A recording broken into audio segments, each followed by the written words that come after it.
Whoa! A video not about wrestling cards? Not about sports cards? Blasphemy!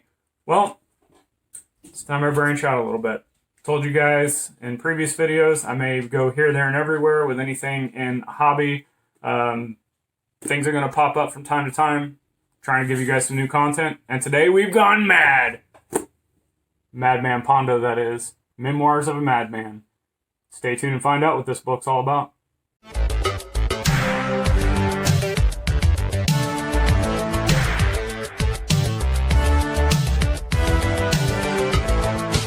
For those of you who are unaware with who Madman Pondo is, he's a deathmatch icon. He's been here, there, and everywhere in the deathmatch. He's created specific gimmicks within death matches that have become famous. He's been in death matches that have become huge tape trading lore back in the 90s. And even to this day, I mean, sure, you can find something on YouTube, but some of it's not there. You got to go out and try to find it. Maybe trade or buy it on high spots or something. But anyway, I discovered Pondo by reading PWI and any other wrestling magazine I could get. I was discovering this thing called independent wrestling. I know, everyone knows about it now. Try to figure it out in the mid to late 90s when you live in the middle of nowhere. Kind of hard to do. So I was living through these wrestling magazines and I'm seeing in the back of these results, I'm seeing, what is a USWA? Jerry Lawler's here, but he's in WWE as a commentator? What? What is this IWA Mid-South? Ian Rotten? That sounds like a crazy guy. And then I'd see Madman Pondo popping up in all of these, and not only that, I would see his name popping up in stuff like chair match, barbed wire baseball bat match, glass match, death match. The one that stands out the most, though, 4 Corners of Pain match. I always saw that, and I started doing research on that and finding out what exactly was in there. I'm not going to tell you what those are about. You can check it out in this book. Keep in mind, too, that this was also around the same time I had discovered ECW. So I knew ECW was violent and crazy and whatnot. But then I'm seeing this Madman Pondo guy with 4 Corners of Pain. And I'm like, wow, this trumps ECW. This is on a whole nother level.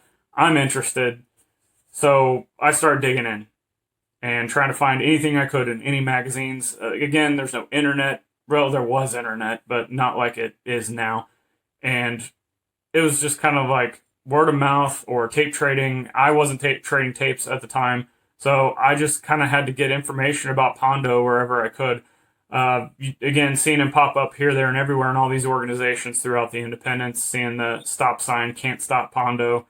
And I was just amazed by this guy. And I hadn't even watched him wrestle. It was just a lure of reading about him. And then I discovered he had made the cover of ICP's Stranglemania 2.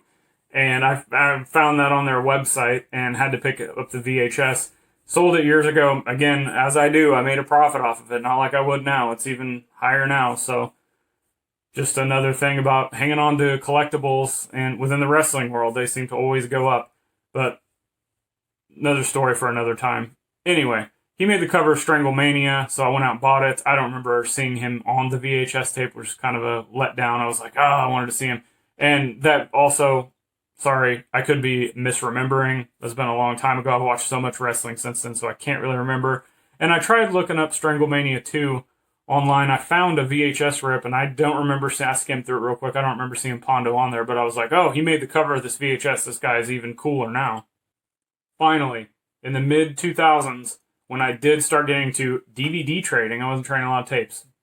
Some tapes, I guess. But DVDs were becoming a thing in tape trading. Internet was prevalent. YouTube had just started. I don't remember if Daily Motion was around then or not, but I was able to finally see Madman Pondo wrestle. And I couldn't believe what I saw. This guy's nuts. Very entertaining, crazy, everything that, historic wrestling fans don't want to see. Although, I do find it funny that a lot of wrestling historians love Memphis, and Memphis was sure not as many deathmatch gimmicks as what Pondo did, but it's the same stuff. It's just crazy nonstop stuff. No catch-as-catch-can, hold-for-hold wrestling, just brawling, blood, all that stuff. Memphis is the same thing, which I love Memphis, by the way, but Pondo's on another level of crazy. But maybe not as crazy as some of these stories in this book. Let's touch on a few. I don't want to spoil too much for you in this book, because after all, that's what books are for. Go out and buy it, go out and read it, have a good time, entertain yourself. and be a sponge and absorb all that information. That being said, 330 pages approximately of Madman. Told you how crazy he was. Tons of crazy stories. Everything from growing up as a child to, of course, backstage wrestling news. Some innovative ideas of matches. Ideas on weapons he came up with. And then some other crazy stories like how he ended up in a horror film. Meeting celebrities like Marilyn Manson. Having contests with him. Crazy stuff, but I'm going to save a lot of the juicy stories for you. Well, because I also... maybe not appropriate for YouTube. You can go check those out. There's also a ton of great pictures from Pondo's career. They're all black and white, which I understand it's cheaper to put those out. It doesn't cost as much to print the book. By the way, the cover art's cool, so that's definitely in color. Love that art. But these pictures in the book kind of cover all of his career, and it's kind of sporadic. Speaking of sporadic, that's kind of how the book is. They're stories, and he tells you that right off the bat. Stories are jumping around. It's not a linear thing, which... it's fine with me. I enjoy jumping around to different time periods, learning different things. It kind of breaks up the monotony of what you're expecting, I guess, non-traditional storytelling, but very entertaining. I like to read, but sometimes it's slower because I don't know. Like, I don't have a problem reading, but a lot of times I'm trying to absorb all this information and I have to go back and read stuff, so it takes me a little bit. I finished this book in 2 days. 2 days of a couple hours of reading, and that should tell you how good this book is as a read. Very entertaining, very informative book. Learned a lot about Pondo, learned a lot about some other people in the wrestling business, other organizations, other celebrities, other things about maybe behind the scenes on movie, behind the scenes on TV, and some life lesson things about how, you know what, you got to get up every day and just hope for the best and keep on trucking regardless of what other life throws at you. I recommend this book for any wrestling fan. If you're a WWE loyalist, if you're just doing indies, if you just like death matches, there's something in here for everybody. Highly recommend this book. You can find it online. Just search Memoirs of a Madman, Madman Pondo book, and you'll be able to find it all over the place. Thanks for checking out today's video. If you like this video, if you like all my other videos, make sure to go down, hit subscribe, hit the bell icon so you never miss any of my uploads. While you're there, check out all the links to social media, Facebook, Twitter, Instagram, Spotify. If you want to check out cool music, always have free playlists up there. And, of course, TikTok, show a lot of sports cars and wrestling-related stuff on there. Instagram, of course. If you want to buy anything that I've shown on other of my mail videos, other videos, make sure to check out the storefronts on eBay, Mercari. Check out my cards. All the links to everything is below.